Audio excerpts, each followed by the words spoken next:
Nangangasiwa ang kapitan ng eroplano, nang bigla siyang makakita ng isang nakakatakot na bagay.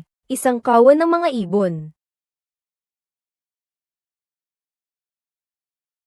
Ang biglaang pagtama ng kawan ng mga ibon ay nagdulot ng agarang pag-apoy at pagkasira ng dalawang makina ng eroplano. Ngunit hindi alam sa loob ng cockpit ang nangyayari sa labas. Ang tanging naramdaman lamang ay ang biglaang pagbaba ng thrust. Agad na kumilos ang kapitan. Pinindot ang switch para muling mag-apoy. Ngunit walang anumang tugon ng makina. Sunod ay nagkaroon ng brownout sa loob ng eroplano. Lahat ng pasahero ay biglang nalugmok sa dilim. At naunawaan din ng kapitan ang problema. Agad na binuksan ang auxiliary power unit. At muling nagkaroon ng kuryente sa loob ng eroplano. Pinapakalma naman ng mga flight attendant ang mga pasahero. At paalalahanan silang magsuot ng seatbelt. Nang una, akala ng lahat, isang simpleng turbulence lang iyon. Subalit sa loob ng cockpit ay nag-aagawan sila sa oras para mailigtas ang sitwasyon. Kinuha ng first officer ang quick reference handbook. Nakipag-ugnayan ng kapitan sa control tower para humingi ng tulong. Humiling ng pahintulot na lumapag sa pinakamalapit na paliparan. Agad na nag-utos ang control tower na i-clear ang lahat ng runway. Handa na kaming salubungin ang pagbabalik ng Flight 1549. Ngunit saglit lang ang panahon. Dahil sa ilang segundong pagkaantala ng tawag, malapit na ang eroplano sa lupa. Nangangahulugan ito para kay Captain Sully, na mayaman sa karanasan, na imposibleng makapagbalik na ang eroplano. Ang tanging paraan na lang ay ang emergency landing sa malapit na ilog, para magkaroon pa ng pag-asa. Ako ang kapitan. Yumuko at takpan ng ulo para sa pagbagsak. Ano? Takpan ng ulo, takpan ng ulo, takpan ng ulo. Yumuko at takpan ng ulo. Takpan ng ulo, takpan ng ulo, takpan ng ulo. Yumuko at takpan ng ulo. Pagkatapos, nawala na ang signal ng radar ng Flight 1549. Nawala na lang sa screen. Lubos na nawalan ng pag-asa ang mga tauhan. Ang mga luhang sa gilid ng mga mata ay tila isang pagdadalamhati, dahil ang rate ng kaligtasan sa emergency landing sa tubig ay napakaliit lamang sa kasaysayan, isa lang. Ngunit sa mukha ni Captain Sully ay walang bahid ng pagkataranta. Ang 42 taon niyang karanasan sa trabaho ang nagbigay sa kanya ng kalmado. Nasa likod niya ang buhay ng 155 pasahero. May mga nagsusulat na ng kanilang huling habilin. Mayroon ding nagpapalam na sa kanilang mga mahal sa buhay. Paulit-ulit na iniuutos ng mga flight attendant ang pagyuko at pagkubli ng ulo. Sa panganib ng kanilang buhay, ginampanan pa rin nila ang kanilang tungkulin. Nasa 50 metro na lang ang layo ng eroplano sa tubig. Iniayos ni Sully ang huling anggulo ng pagbagsak sa tubig. Kaya ba naming malagpasan ang pagsubok na ito? Sa ngayon, ipinagkakatiwala na natin ito sa tadhana.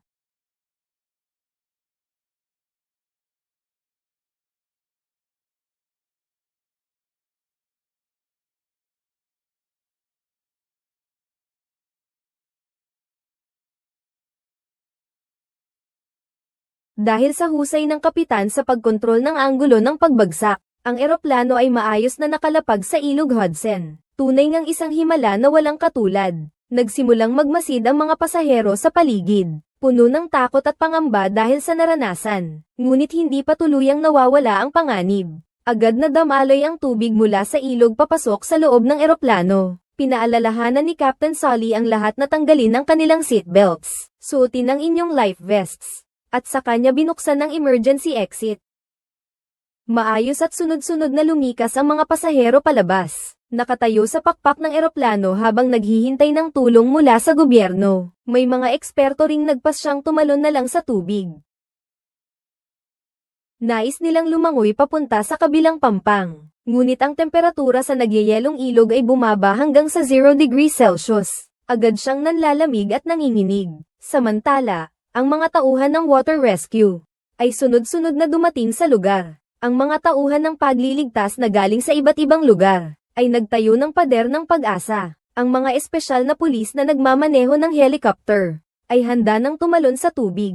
Niligtas ang pasaherong yun na nagmaang-maangan. Matapos matiyak na walang naiwang pasahero sa loob ng eroplano, kinuha ni Captain Sully ang ulat ng insidente at sumama sa ibang tauhan para sa huling pag-alis. Ang mga pasaherong nailigtas at nakarating sa pampang ay hindi nagreklamo o nagwala. Ang nadama lang nila ay ang saya dahil nakaligtas sila. Maniniwala ba kayo? Buhay pa pala kami. Ang ibig kong sabihin, nahulog ang eroplano sa ilog pero okay lang. Nagbibiro ka ba? Pero si Captain Sully, hindi siya nakatawa, hanggat wala pa siyang listahan ng mga nakaligtas. Balisa siya. 155 ang bilang ng mga tauhan ng eroplano, at lahat ng pasahero. Kasama na roon ang 2 sanggol na bagong silang. Nagkagulo ang lahat sa pinangyarihan. Hindi mabilang ang mga tao, kaya tinanggap na lang ni Sally ang suhestyon. Magpatingin muna siya sa ospital. Nang biglang, may dala ang presidente ng Unyon na magandang balita. 155, tama ba yun? Natapos na ang lahat, ligtas ang lahat. Ginawa niya ang kanyang tungkulin. Nailigtas niya ang 155 na pamilya, ngunit ang puso niya ay payapa at panatag. Ito ang kauna-unahang pagkakataon sa kasaysayan ng Amerika, na nagtagumpay ang emergency water landing. Gumawa ng kasaysayan si Sully, at naging bayani na pinag-agawan ng mga media.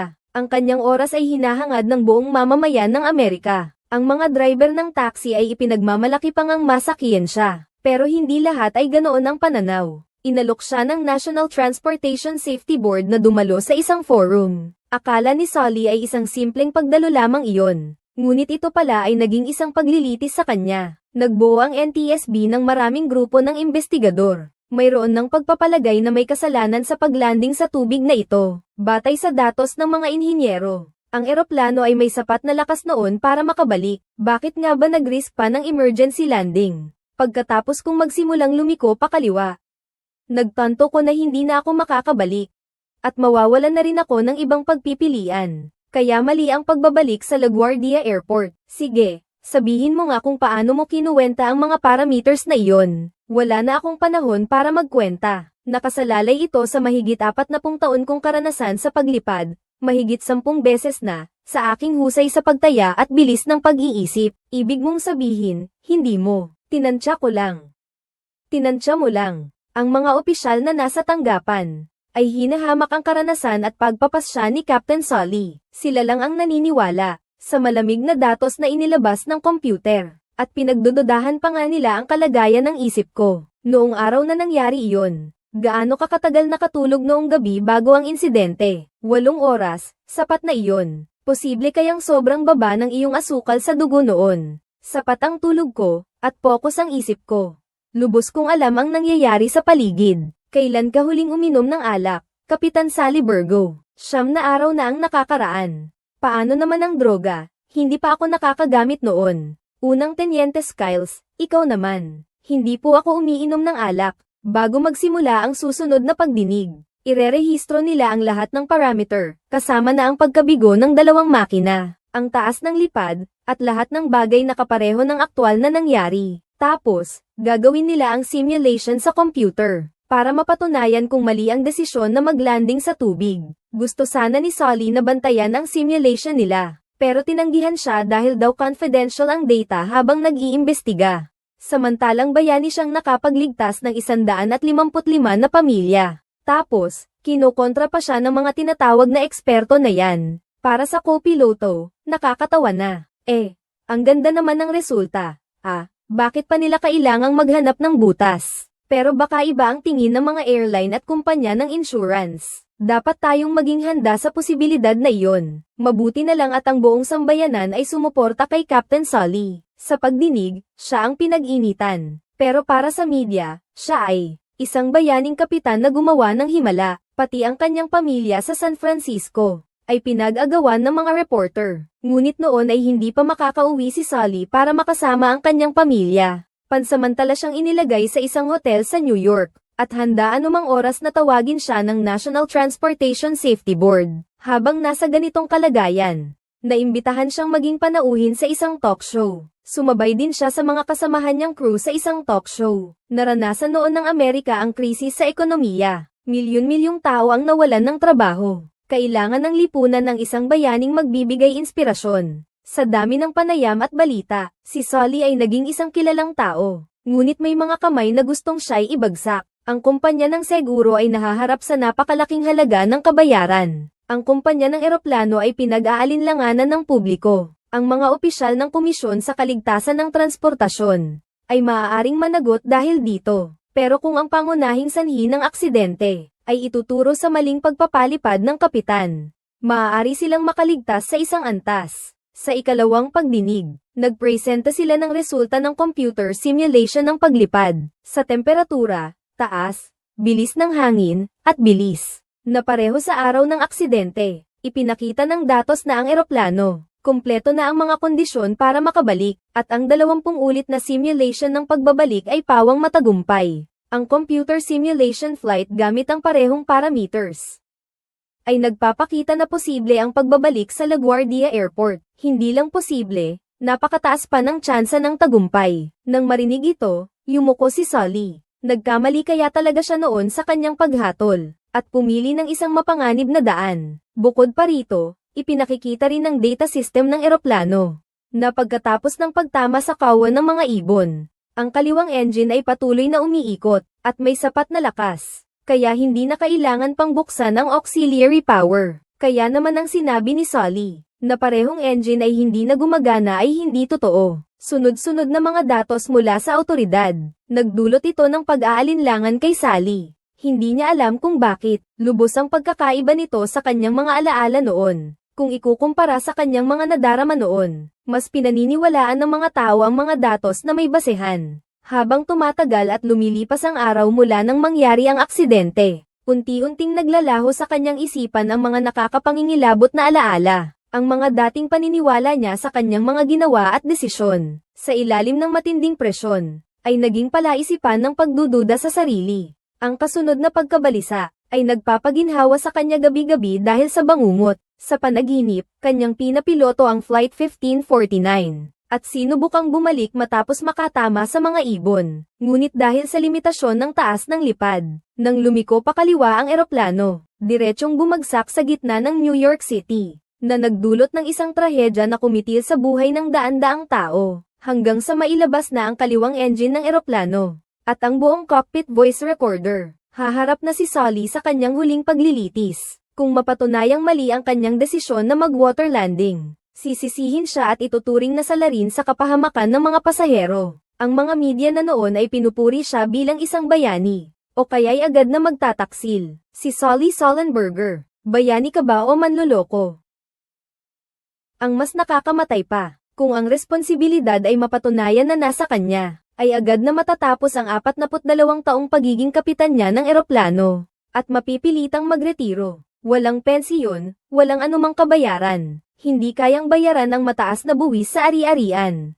Hindi rin kayang bayaran ang mamahaling matrikula ng anak na babae. Ang magandang buhay na tinatamasa nila ay mawawala na. Ang asawa at anak ay mapapaalis din ng tirahan. Sinasabi nilang ang paghihintay ang pinakamasakit na parusa. Bawat segundo ay puno ng kawalan ng katiyakan at pag-aalala. Ang araw-araw na pag-aalala ay tumitindi. Kaya madalas siyang makaranas ng ilusyon na may naganap na pagbagsak ng eroplano. Sinubukan niyang mapagan ang stress sa pamamagitan ng pag-jogging. Di niya namalayan. Nakarating na siya sa pinangyarihan ng insidente, sa Hudson River, ang Intrepid Sea, Air at Space Museum sa pampang ng ilog, at ang mga nakadisplay na eroplano ng serye ng Ghost, ay nagpabalik sa alaala niya ang kanyang unang paglipad.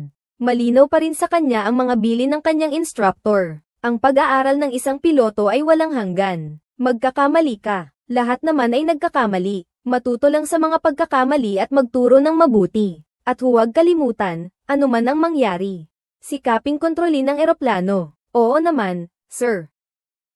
Pagkatapos, sumali si Sully sa Air Force. At natupad ang kanyang pangarap na yakapin ang langit na kanyang minamahal. Ngunit habang nasa isang pagsasanay, biglang nagkaroon ng problema ang kanyang sinasakyang eroplano. Sinabi sa kanya ng commander na maaari siyang mag-eject anumang oras. Ngunit pinili niyang dagdagan ang thrust at mabilis na umakyat. Inayos niya ang direksyon at tinutukan ang pinakamalapit na runway. Pagkatapos ay ibinaba niya ang landing gear para sa emergency landing.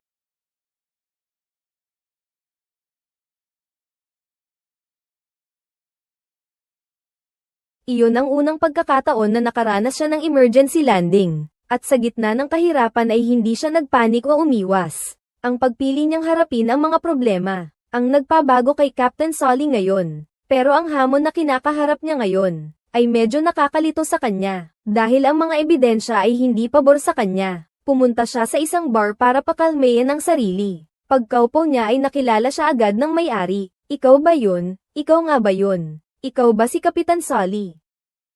Ikaw nga, di ba? Oo. Uy, nakakatuwa kang makita.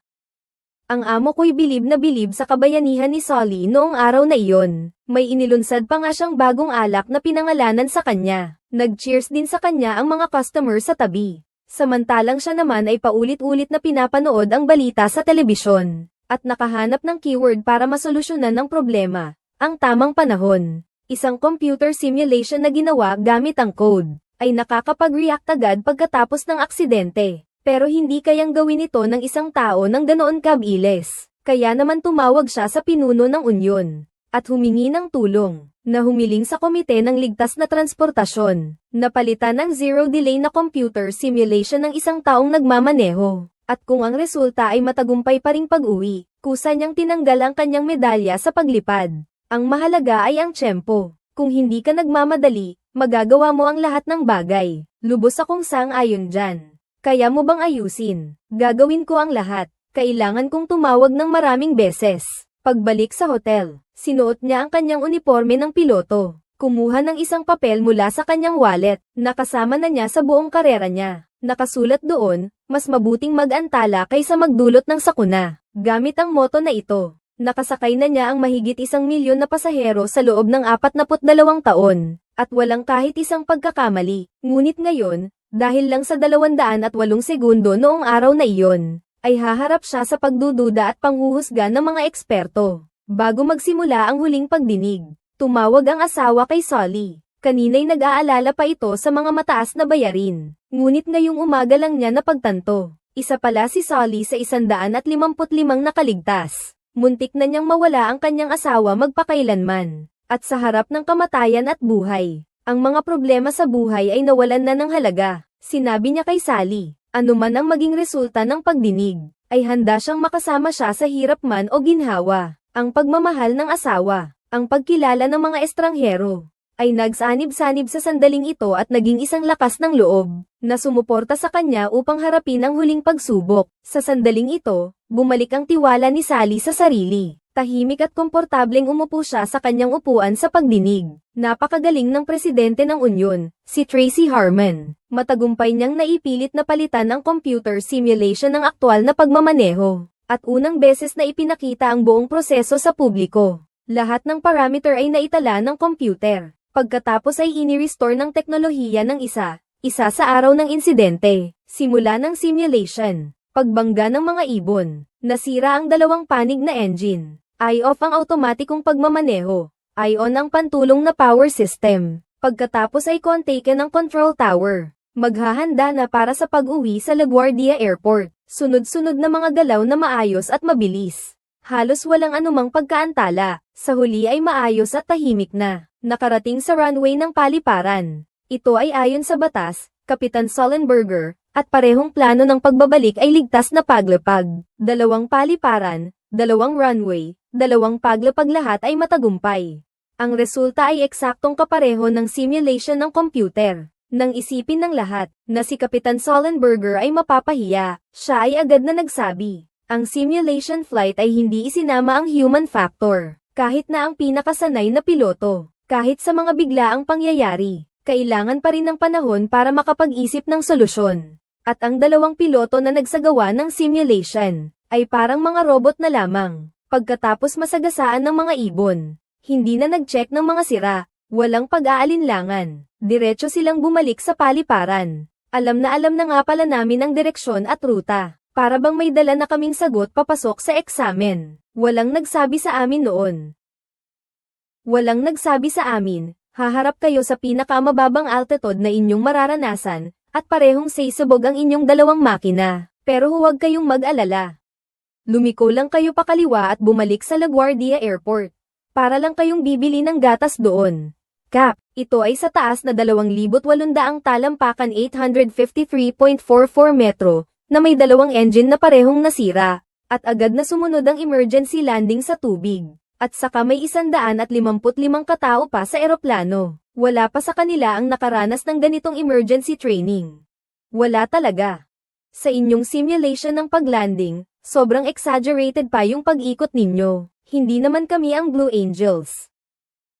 Hindi ko naman pinagdududahan ang mga piloto, magagaling sila. Pero halata namang may inutos sa kanila. Pagkatapos mabangga sa mga ibon, agad silang nagdesisyong bumalik sa paliparan. Hindi man lang naglaan ng panahon para suriin ang sitwasyon at makapagdesisyon. Kasunod nito, nagtanong ulit si Sully. Ilang beses nga ba nag-ensayo ang mga piloto bago nila nagawa ang perpektong pagtugon na ito? 17 beses. 17 beses. Biglang nagkagulo ang lahat sa silid. Kahit pa yung dalawang piloto, alam na ang problema at ang sagot, ngunit kailangan pa ring subukan ng 17 beses para makapasa ng may mataas na marka. Pero hindi ka bibigyan ng pangalawang pagkakataon ng realidad. Ang kaunting pagkakamali ay magdudulot ng 155 na pagsisisi. Ipagpalagay nating 35 segundo ang iyong oras ng pagtugon. Ganito, ipinaglaban ni Sully para sa sarili ang 35 segundong oras ng pagdedesisyon at pagtugon. Uulitin ang simulation. Nabangga ng mga ibon. 35 segundo nang walang gagawin. Pagkatapos ay magsisimulang lumiko pakaliwa para sa pag-uwi. Ngunit sa panonood ng lahat, sa pagkakataong ito, nag-alarm ang eroplano dahil sa sobrang baba ng lipad. Umakyat. Umakyat. Umakyat. Masyadong mababa ang altitude. Ingat sa mga balakid. Ilalabas ba natin ang flaps? Masyadong mababa ang altitude. Ingat sa mga balakid. Hindi na. Itaas na natin ang flaps. Masyadong mababa ang altitude. Ingat sa mga balakid. Masyadong mababa ang altitude. Ingat sa mga balakid.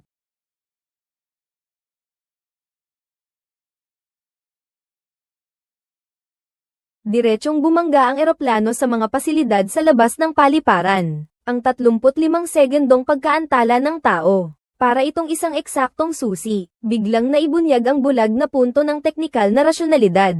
Pagkatapos ay sinimulan ang pangalawang simulasyon. Sa pagkakataong ito, pinili nila ang pangalawang plano ng pag-uwi, paglapag sa malapit na ibang paliparan. Walang binagong anumang parametro. Dagdag pa rin ang 35 segundong reaksyon. Ngunit mas lumala pa ang resulta. Bumagsak ang eroplano sa isang mataong business park. Hindi maisip ang pinsala. Biglang nanahimik ang malaking bulwagan. Nabatid ng lahat ang kalagayan noon. Hindi ligtas ang pag-uwi.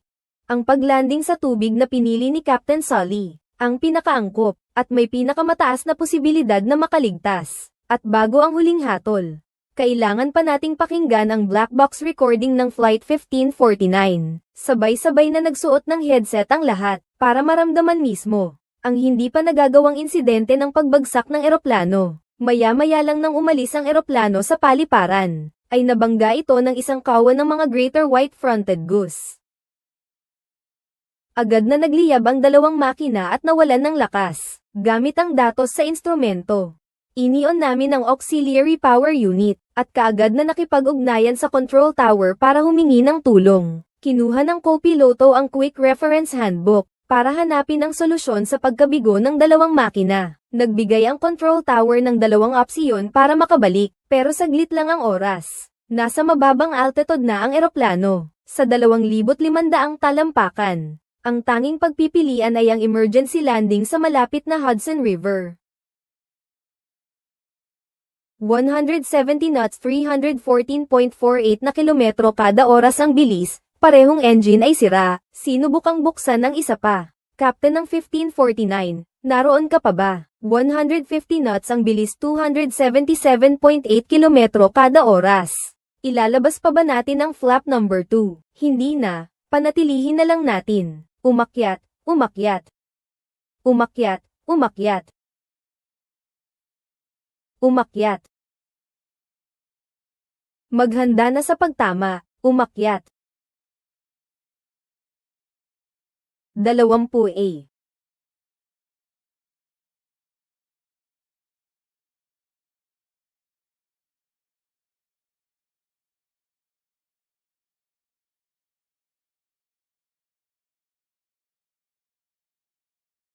Dalawandaan at 8 segundo ng nakakapangilabot na pangyayari, na nagdulot ng himalang pagkaligtas ng 155 buhay sa aksidenteng panghimpapawid. At ito'y dahil sa kalmadong pag-iisip at tamang pagpapasya ni Kapitan Sully. at perpektong pagkontrol niya sa pagpapalipad ng eroplano, at naghihintay sa labas para sa pangwakas na hatol. Ano man ang maging resulta ngayon, malinis ang konsensya niya at ng first officer. Ginawa namin ang aming tungkulin. Matapos ang maikling pag-uusap, nagkasundo ang lahat ng departamento, na si Kapitan Sully ay isang bayani na nagligtas ng maraming buhay, hindi isang kriminal na naglagay sa panganib ng mga pasahero, at hindi na rin sila pinipilit ng National Transportation Safety Board, kundi sa mahinahong pagtugon ng piloto at co-piloto, sa gitna ng panganib, taos-pusong pagkilala, talagang kahanga-hanga. Hindi ito isang simulation flight. Mga Ginoo, kailangan kong sabihin sa inyo, ang kaliwang engine ng eroplano ay natagpuan na. Kakakuha lang namin ng detalyadong ulat. Malubha ang pinsala sa makina, pati na ang mga blade ng engine at fan. Kaya wala na talagang lakas, di ba? Tugma ito sa iyong salaysay. Lubos na nasira ang makina. Ayon sa ulat, lubos na nasira ang kaliwang makina. Pinatutunayan nito na may nangyari nga noon. Ang sitwasyon ng pagkabigo ng dalawang engine. Ang datos sa likod ng sistema ng komunikasyon ng eroplano ay mali. Ibig sabihin, Kapitan Sully, sa bawat desisyon at aksyon pagkatapos ng insidente, ay ang pinakamahalagang hakbang sa pagtatagumpay ng himalang ito. Ang tagumpay ay nagmula sa isang espesyal na salik. Iyon ay ikaw, Kapitan Chesley Sully Sullenberger. Ilayo ka natin sa sitwasyon. Mabibigo ang lahat. Hindi lang ako, kundi tayong lahat.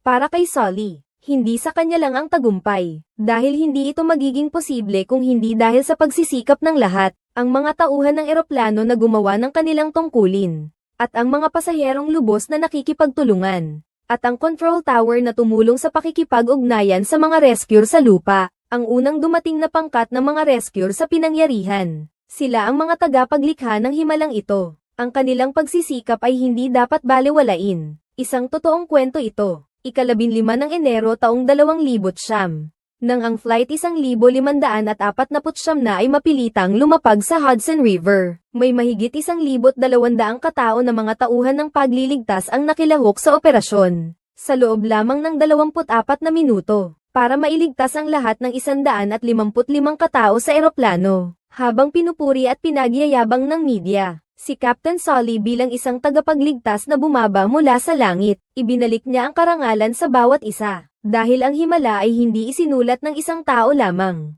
kundi ng napakaraming taong tulad niya, mga propesyonal na nanatili sa kanilang mga tungkulin, at nag-abot ng tulong sa oras ng kagipitan. Ang sama-samang pagtutulungan ng mga karaniwang tao ang lumikha, ng bawat isa sa kani-kanilang posisyon, na gumawa ng tamang bagay, mga ordinaryong tao, ang siyang bumuo sa himalang ito sa himpapawid, na isang mahalagang bahagi, tungkol naman sa kabayanihang ipinakita sa himala. Hindi ito ang lakas ng isang superhero na nagal iligtas sa lahat, kundi ang walang hanggang katapatan sa kanilang propesyon, ang husay na talagang hinasa, ang buong pananagutan. Nakatago ito sa araw-araw na pagpupursigi sa trabaho. Nakatago sa bawat ordinaryong tao sa panahon ng krisis, na pumipili ng kabutihan, pananagutan, at pagtutulungan.